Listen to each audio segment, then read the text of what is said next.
Hindi natin lang kung darating siya na brother Jonathan Alfonso. Pero tayo magpatuloy po sa ating pag-aaral sa unang kabanata ng unang sulat ni Pablo sa mga taga-Corinto. Actually, dito tayo nag-stop noong nakaraang 2 Sundays ago. Ngayon, dito po sa unang kabanata, hanggang sa ika-4 na kabanata, ito ay bahagi ng sulat ni Pablo na ang pangunahing layunin ay wastuhin yung pagkakaroon ng pagkakaiba-iba ng kaisipan ng mga kapatid sa Corinto. So ito pong ating pag-aaral.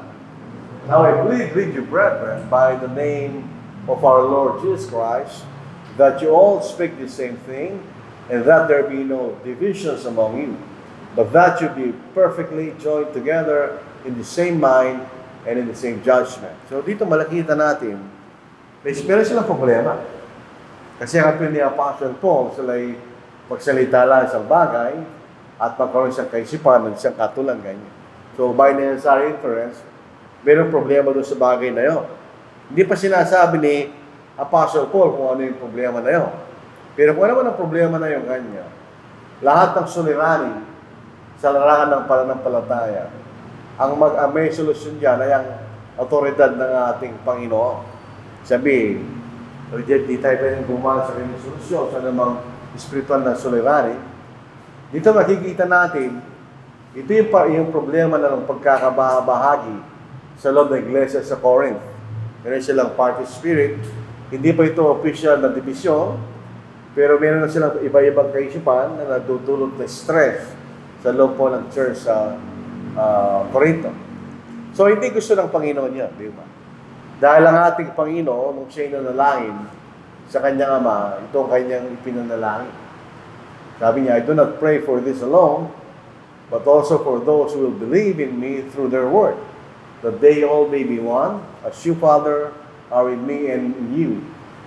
Sabi-sabihin, ang pagkakaisa ng Panginoon at ang Ama ay talagang pagkakaisa. Ako sa iyo, ikaw sa akin, kanya.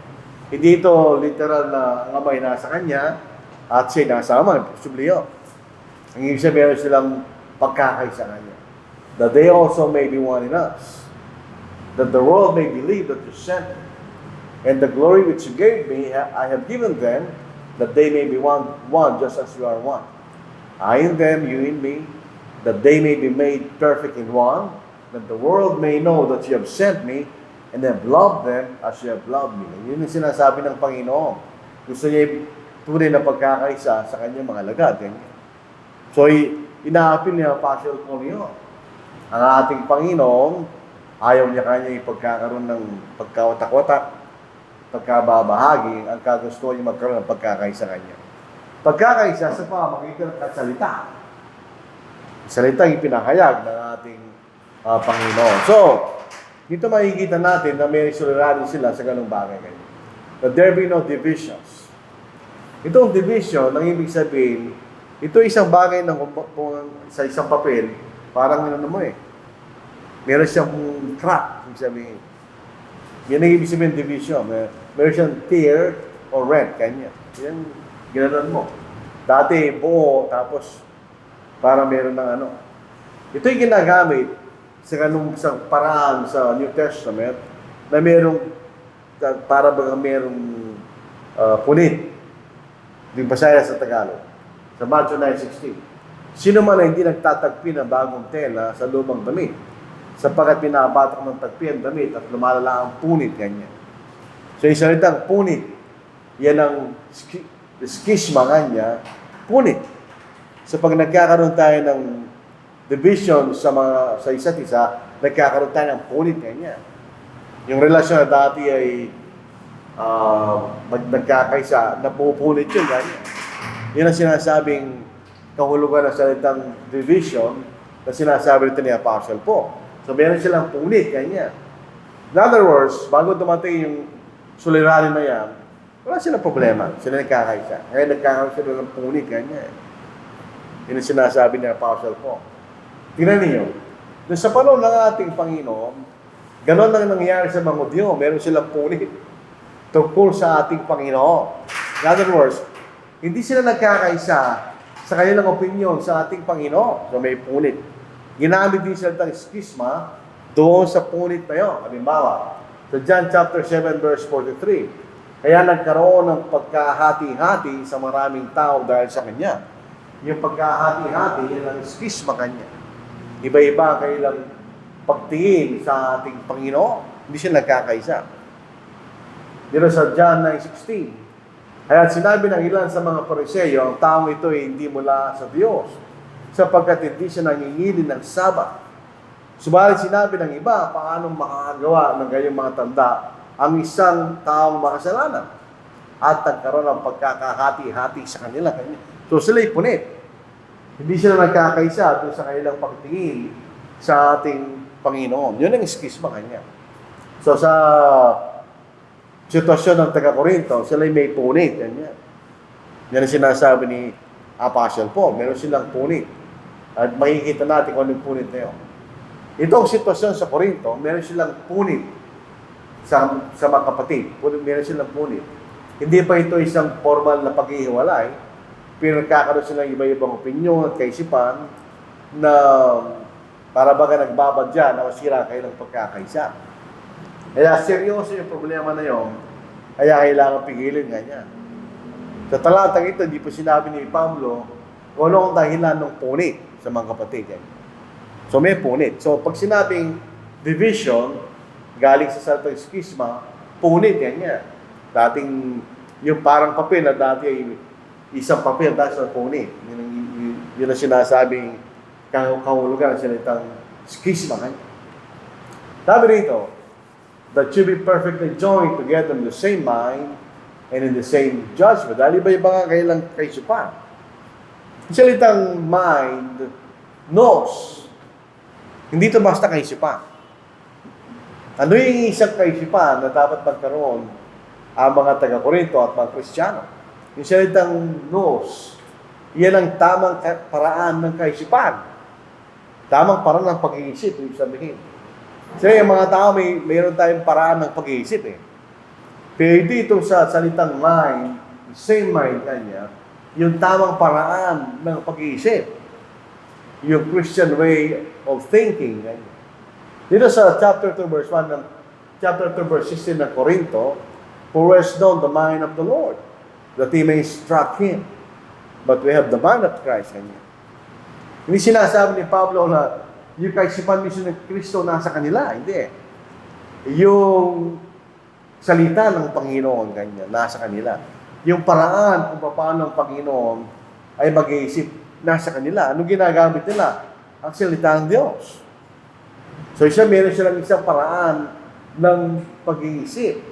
Ang ibig sabihin, yung mga bagay na pinahayag sa atin ng Panginoon, yan ang final authority para tayo po mag-decide sa isang particular na tanong o lamang issue niya.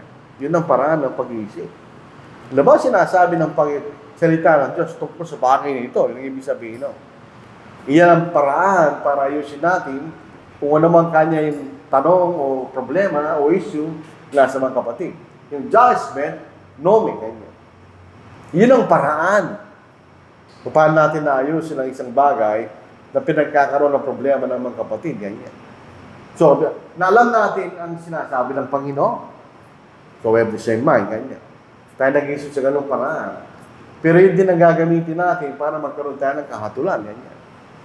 So, gamitin natin sa tamang paraan yung mga ipinahayag ng ating Panginoon. So, sa 2 Timothy chapter 2 verse 15, dito po sa New American Standard Bible, be diligent to present yourself approved to God as a workman who does not need to be ashamed, accurately handling the word of truth. May bisaya, boy?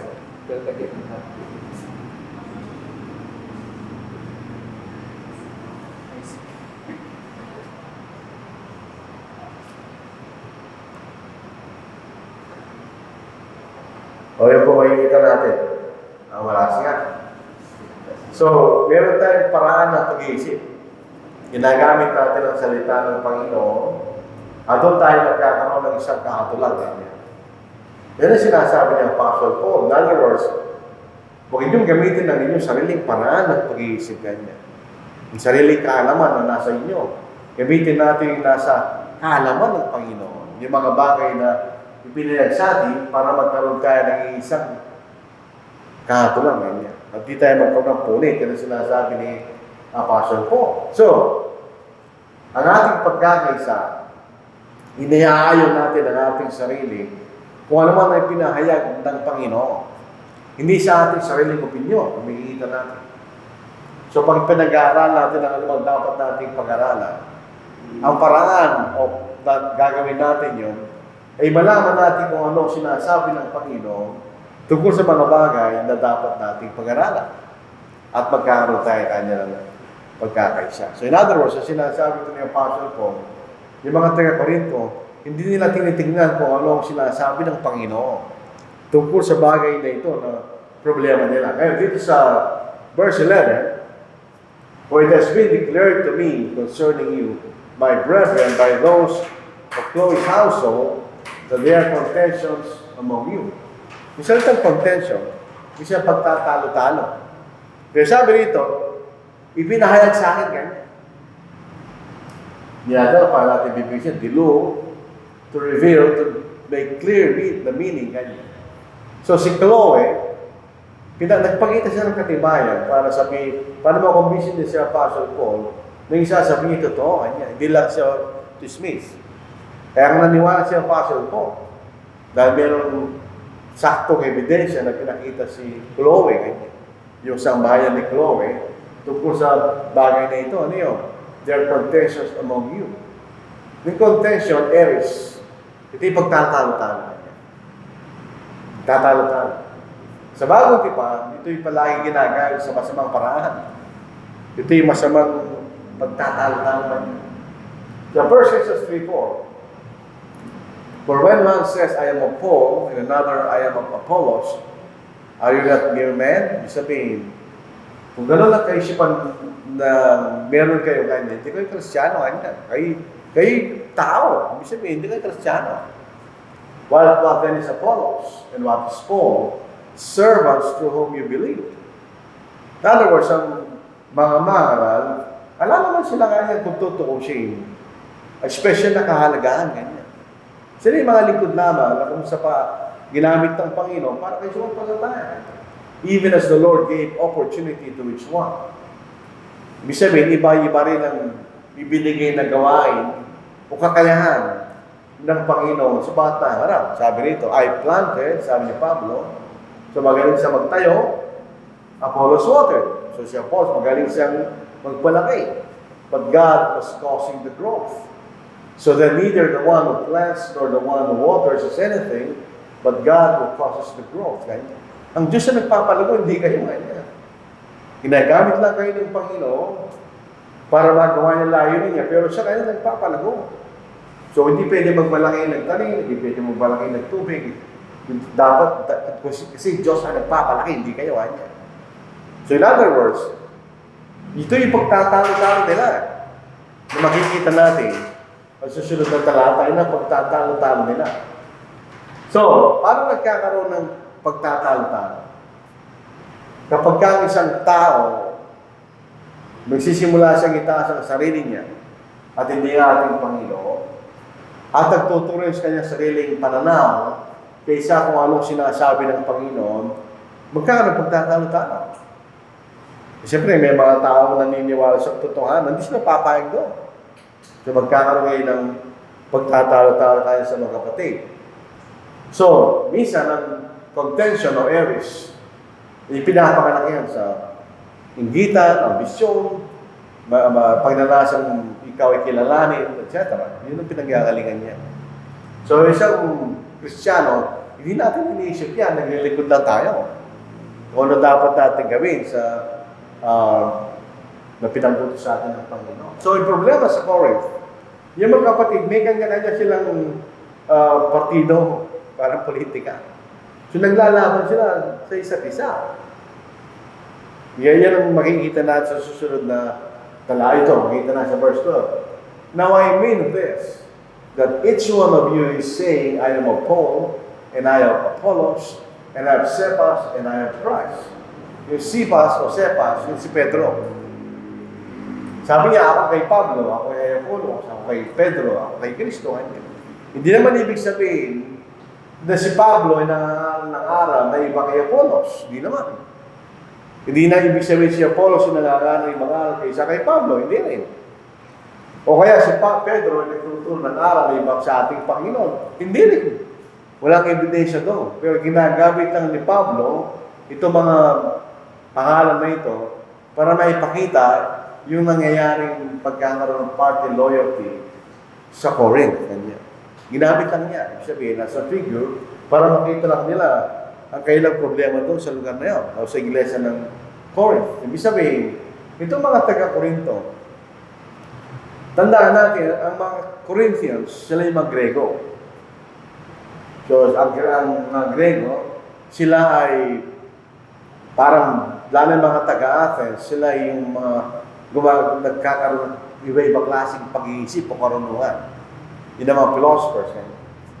So, yung minsan, yung mga Grego, pag mayroong bagong filosofiya kanya, doon sila pupunta, laban doon sa mga dating filosofiya kanya. So, mayroon silang iba-ibang klaseng partidos ayon sa kailang tinatanggap na filosofiya kanya. So, ganun din dito mga taga-Corinto. Meron silang ibang pananaw sa mga mangaral. In other words, they have having loyalty sa mga mangaral. Yung problema nila. Kaya nagkakaroon sila ng punit. Instead na isipin nila kung ano talaga yung kahalagaan ng mga mangaral. Yung binasa natin kanina sa chapter 5, verses 4 to 8, yun yung in-explain ni Pablo later on. Bakit ganito pagtingin nyo sa mga mangaral kanya? Ano bang tingin nyo sa kanila? In other words, sa mga mangaral, hindi natin dapat bigyan ng anumang undue loyalty kaysa sa sinasabi ng Biblia. Yung binasa natin kanina, ang mga mangaral, sila ay mga likod lamang ng Diyos. We have to be respected dahil sa kanilang gawain. Hanggang doon lang. Hindi tayo dapat magkaroon ng loyalty sa mga mangaral. Preachers are God's servants through whom people hear the gospel when it will hurt. Yun lang paraan. Yun ang makikita natin tungkol sa mga mangaral. Pero ang mga taga-Corinto, lumampas sila doon. Kaya ayaw ang Paul, kanya. Gusto ko si Pablo, kanya. Gusto ko si Apollos. So nagkakaroon sila ng punit dahil sa kanyang pagtingin na mali sa mga mangaral. So ang problema, mali yan sabi ni Pablo. Nagkakaroon ng pagkamahagi katawan ni Kristo, kanya, mali yan. So sabi ni Pablo, is Christ divided? Was Paul crucified for you? Or you were baptized in the name of Paul? Kanya. Magkakaroon ng mga pangungusap yan. Yung is Christ divided, maaaring ito isang rhetorical question, nag-explain si Pablo. Yung patawan na physical na katawan ni Kristo, hindi na hati-hati yung kanya. Siguro din na kanyang spiritual na katawan, hindi na hati-hati yung kanya. Dapat yun ay magkaroon ng pagkakaisa, katulad isang ng kanyang physical na katawan, nagkakaisa. Para magawa na yun bilang isang tao ng ating Panginoon ay tao. So kung hindi kanyang spiritual na katawan, hindi na hati yung kanya. Dapat yan ay nagkakaisa, sabi ni Pablo. Yung talong, was Paul crucified for you, kanya. So yung pagbibigay nila ng mga taga-Corinto sa mga mangaral na higit kay Kristo, yung kasalanan nyo. Pagtingin mo sa iyong sarili na higit sa ating Panginoon, kasalanan nyo. Kailangan mamatay ka. Para matanggap mo yung anong klaseng loyalty bilang isang tao, kailangan mamatay ka para sa kanila. Kaya meron tayong loyalty sa ating Panginoon dahil si Kristo namatay para sa atin. Dinigtas tayo sa ating mga kasalanan. So siya lamang ang dapat may pagkamataas sa atin. Dahil siya namatay para sa atin. Kaya nung namatay siya para sa atin, pag nabautismuhan tayo, dahil nasa kanyang kaligtasan, nasa kanyang dugo na nagugas sa ating mga kasalanan, tayo nag-a-appear sa kanyang otoridad. At hindi sa tao. Kanya. Yun yung sinasabi ni Pablo. Was Paul crucified for you? Kanya. In other words, kung ako ay bibigay niyo ng kasimpantay na kahalagaan sa ating Panginoon. Kanya. Ako po ay namatay para sa inyo. Kanya. Siyempre, ang tanong doon, hindi.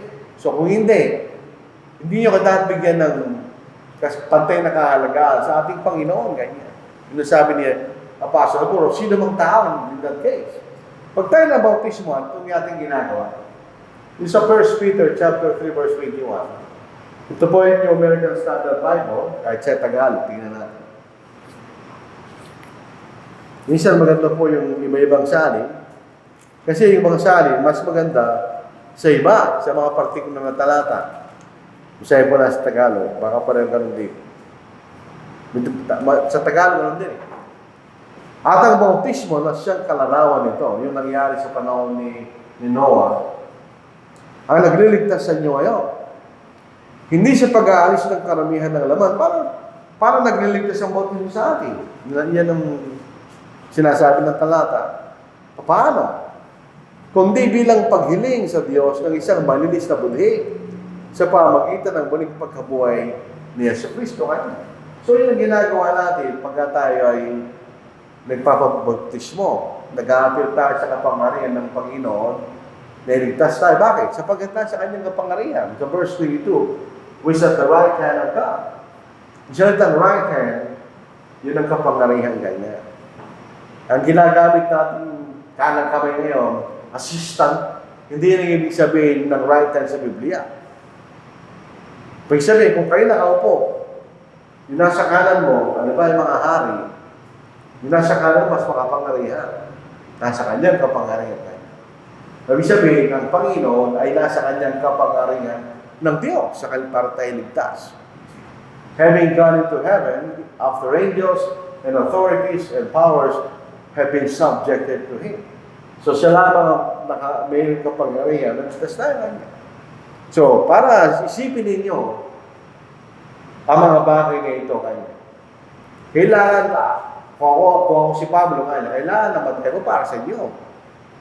At tiniligtas ko kayo kanya para karapat-dapat ako doon sa ganung karangan, ano sinasabi ni Pablo. Kaso hindi. Ang Panginoon lamang ang namatay para sa atin. Ngayon, meron tayong loyalty o allegiance doon sa namatay para sa atin. Yan ang ating Panginoon. So the only allegiance na meron tayo ay sa ating Panginoon. Hindi siya sinumang tao. Bakit? Hindi naman siya namatay para sa ating kanya. So bakit iniisip yung mga sa ganung paraan? Hindi naman siya namatay para sa inyo kanya. Ang namatay para sa inyo ay ang ating Panginoon. So yun lamang ang dapat meron tayong katapatan at loyalty sa ating Panginoon dahil sa lamang ang namatay para sa ating kanya. Kaya si Pablo, sa verse 14, kakalti lang binautismo niya. Hindi natin lang kung bakit. Kakalti lang binautismo niya. I thank God that I baptized none of you except Crispus and Gaius, lest anyone should say that I baptized in my own name. Baka kung marami pa ako na bautismo, iisipin nyo, kayo na bautismo sa aking pangalan, sabi ni Pablo. Kakaunti lang binautismo sa Corinto. Hindi sa kakaunti yung naralan niya, hindi. Maaaring ang nangyari, yung ibang naaralan niya at sumampalataya, pinabautismo sa iba. Pero personally, kaya nila ang binautismo ko kanya. So sa kanyang kaisipan, mas mabuting nangyari, nakakaunti lang binautismo sa Corinto kanya. Baka kung marami na bautismo niya, isipin pa nila na bautismo siya sa pangalan ni Pablo kanya. Kakaunti lang binautismo niya. Pakita natin si Crispus. Sa Acts chapter 18 verse 8, siya yung pinuno ng sinagoga. Isipin po natin yan, ito isang Hudyo. Siya pinuno ng sinagoga. At si sumampalataya sa Panginoon at ang kanyang isang bayan at marami sa mga Korinto pagkarinig at pagkatapos sumampalataya ay pawang mga bautismo, ganyan. So yan, si Crispus. Nakikita natin, meron din si Gaius. Si Gaius, maraming pangalan sa bagong tipan ng pangalan Gaius. So, most probably, ito yung Gaius na sinasabi ni Pablo sa Romans chapter 16, verse 23. Dahil ang isulat ni Pablo, ang sulat niya sa mga taga-Roma, siya nasa Corinto kanya. At binanggit niya sa bayan ni Gaius, baka si Gaius. Na later on, sa susunod na talata, Diyos ang bayan ni Stephanos kanya. Dito mababasa na sa 1 Corinthians 16:15. I urge you, brethren, you know the household of Stephanas, that is the first fruits of Achaia, siya ang pinakaunang nabautismohan ganyan. And that they have devoted themselves to the ministry of the same. Pinakikilala natin kung sino binautismo ni Pablo. Kakaunti lang. Kakaunti lang. Hindi siya nagbautismo marami sa Corinto. Hindi dahil sa kaunti ang aralan niya. Kaunti lang physical niya binautismohan. Maring iba sa mga taga-Corinto nagbautismo kung sa ibang sumampalataya. Ito ang sinabi niya. Bakit hindi siya nagbabautismo na marami? For Christ did not send me to baptize. Hindi na aking pangunahing gawain, sabi ni Pablo. Ano yung pangunahing gawain niya? But to preach the gospel. Not to preach them of words, lest the cross of Christ should be made of no effect. So, hindi pa pagbabautismo ang pangunahing gawain ni Pablo, kundi mga haral ng Ebanghelyo kayo.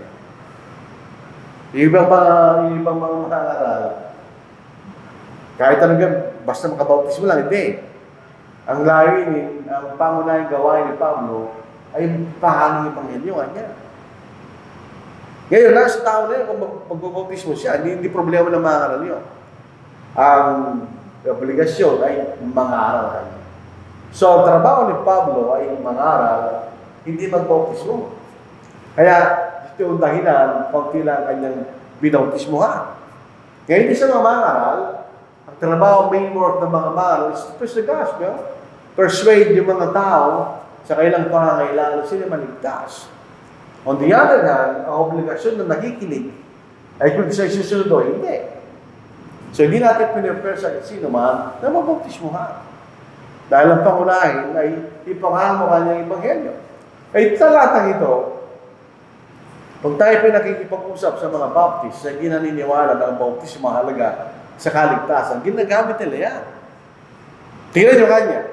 Kung talagang mahalaga ang bautismo, baka si Pablo na sabi niya, hindi naman siya sinubo ng Panginoon paano mag-bautismo kanya. So, ibig sabihin, hindi mahalagang bautismo para tayo maligtas. Hindi totoo yun. Hindi pinag-uusapan rito malayo ng bautismo. Ang pinag-uusapan rito kung anong gawain ni Pablo. Yun ang emphasis niya. Kung yan ay totoo, sinasabi ng mga Baptist, hindi mahalaga ang bautismo sa kaligtasan. Nilalaban ni Pablo ang sarili niya. Tingnan niyo. Sa Romans chapter 6, verse 3 to 4, paano tayo makakalakad sa panibagong buhay? In other words, paano tayo lalakad na tayo pinatawad ng Panginoon sa ating kasalanan? Pag tayo nabautismo, ang ganyan.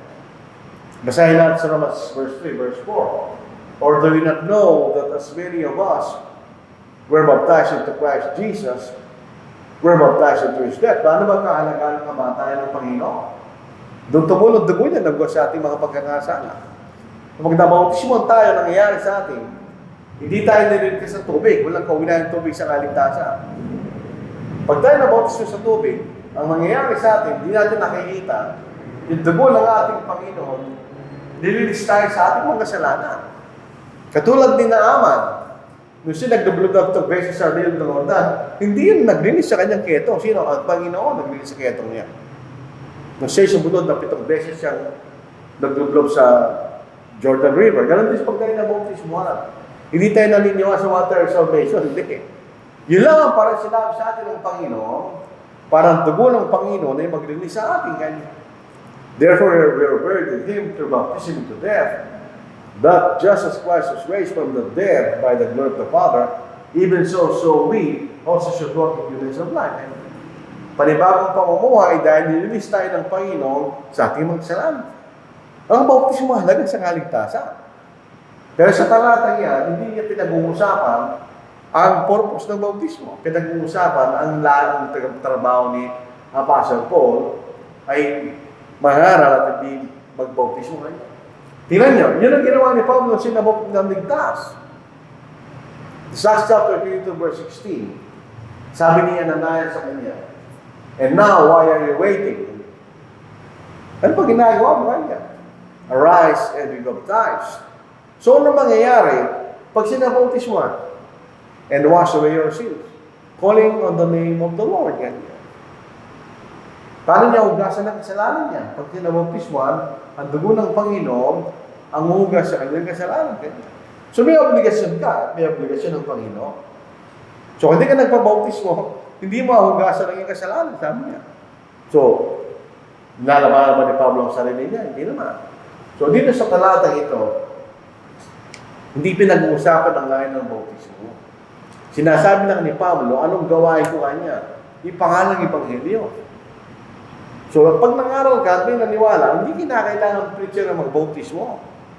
Para yung tao yan ay maliligtas sa kanyang mga kasalanan. Kahit sino. Sa mga kapatid, pwede yung bautismo yung tao yan. Kung meron kang anak, inaralaw mo siya, ikaw magbautismo. Walang kaugnayan ng magbabautismo sa kapatawaran ng ating kasalanan. So, dito sa New American Standard Bible, sinasabi nito yung karunungan, hindi siya karunungan ng salita. Pagka itong pagkakaiba na ating pangangaral sa mga pangangaral ng ibang denominasyon. Sa ibang denominasyon, kung papasinin nyo, i-observe nyo kayo ng pangangaral, nakapokus ang tingin ng mga nakikinig doon sa pangangaral. Sa kanyang kagalingan kung paano siya nagsasalita.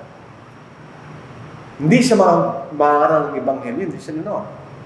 Hindi natin binabase sa kagalingan o karunungan nung nagsasalita, hindi. Dahil iba yung nature ng Ebanghelyo sa nature ng karunungan ng mga tao. Magkaiba yun.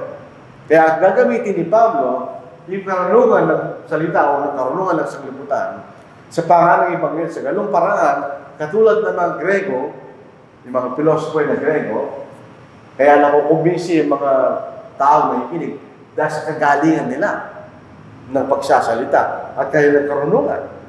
Sabi ni Pablo, hindi ganun, ganyan. Hindi sa ganun paraan. Tingnan yung ibang mga sabi. For Christ did not send me to baptize, but to preach the gospel, not in cleverness of speech, ganyan. Minsan, kahit sino man magsalita sa harap, ang ituturo niya ay tama. Yung nakikinig, maliligtas pa rin siya. Hindi siya karunungan kanya ng pagsasalita so that the cross of Christ will not be made void. Kapag ginamit natin yung paraanan ng sanglibutan, yung tao, baka hindi siya naniniwala hindi siya sasampalataya sa sinasabi mo. Umahanga siya sa'yo. So mawawala ng halaga kanya yung mensahe ng ating Panginoon. Sa verse 17, For Christ did not send me to baptize, but to preach the gospel, not with words of eloquent wisdom, kanya. Ano pag nakita niya si Hitler? Bakit nakumbinsin niya si Hitler? Ni Hitler ng Germany, na marunong ng mga tao. Tingnan mo siya magsalita. Napakagaling magsalita ni Hitler. Kahit yung daga, mapapasunod niya. Very eloquent si Hitler. Yung mga marunong ng mga tao, ganun sila. Yung mga politiko, ganun din. So, hindi ganun sabi ni Pablo. Lest the cross of Christ be emptied of its power. Yung sa English Standard Version. Sa NIV naman, For Christ did not send me to baptize, but to preach the gospel, not with wisdom and eloquence niya. Hindi tayo gumagamit ang karunungan sa libutan, ang kagalingan ng pananalita. Lest the cross of Christ be emptied of its power. So, ang trabaho lang ng mga ngaral, i-explain lang natin ang sinasabi ng Panginoon. Hindi siya magpapakita tayo karunungan, kagalingan ng pagsasalita. Hindi gano'n. Kasi kung gano'n ang mangyayari, magsishift yung emphasis doon sa kagalingan ng pagsasalita at mawawala ng kahalagaan yung kapangyarihan ng Ebanghelyo. Yan ang makikita natin. Kaya tingnan niyo natatawa ko sa nagsabing siya yung appointed son of God. Wala na nagagawa. Doon sa kanya problema. Bakit na nakumbisi mga tao? Sa kagaling ng kanyang pagsasalita. Hindi siya karunungan na sinasabi ng banal na sulatan. So, tingnan niyo na siya nagpunta sa Corinto. Si Pablo ba ay hindi matalinong tao? Talinong tao. Dahil sa lahat ng mga apostol ng ating Panginoon, yung original 12, 11 ay mga isda, 2 at 1 tax collector. So hindi sila marunong na tao sa kalibutan. Si Pablo, marunong siya. Siya nag-aaral. Pero ano sabi ni Pablo? And I, brethren, when I came to you, did not count excellence of speech or of wisdom. Hindi sa ganun paraan, sabi ni Pablo. So, sabihin, hindi pinakita ni Pablo ng Ebanghelyo ay isang panibagong filosofiya ng mga Grego. Hindi gano'n, ganyan. Hindi lang sa isang ibang filosofiya ng mga Grego, ito'y naiiba, ganyan. Declaring to you the testimony of God. For I determined not to know anything among you except Jesus Christ and Him crucified. Ito later on sa ating pag-aaral, sa susunod na linggo, lobi ng Panginoon, makikita yung epekto nito. Yung tao na mapako sa krus, sa paningin ng mga Grego, kalokohan kanila. Di na maintindihan niya. Anong klaseng karunungan yun? Sa mga Hudyo naman, si Kristo na ating Panginoon ay naging katitisuran. Bakit? Dahil hindi nila hinahiyaan nilang Panginoon na itong araming hari ay isang taong mahirap kanila. Dahil ang expectation nila sa kailang tagapagligtas, dahil ito'y lahi ni David, ay katulad ni David, na makapangalang hari ayon sa standard ng sanlibutan. Ay dumating sa hindi ganon. Kasi katitisuran. Pag narinig nila ang ating Panginoon, natitisod sila. Ikinaya nila ang ating Panginoon. Pero yun ang magliligtas sa atin. Yung kahangalan sa mga Grego at katitusuran sa mga Hudyo ang magliligtas sa atin. So dito muna tatapusin po ang ating pag-aaral po sa hapong ito. Pagpapatuloy po natin sa susunod na linggo, loobin ng Panginoon. Yung susunod na linggo, pinapaliwanag ni Pablo ang pagkakaiba ng Ebanghelyo sa karunungan ng mga tao niya. Kung ganito superior kaysa sa pinakamagaling na karunungan ng mga tao niya. Dahil kahit sino pinakamagaling na tao, hindi niya madidiskubre kung paano siya maliligtas. Hindi niya madidiskubre. Sa mga pinakamarunong na tao, hindi pa rin nila may papaliwanag ang Diyos. So yun ang pag-aaralan po na susunod na linggo.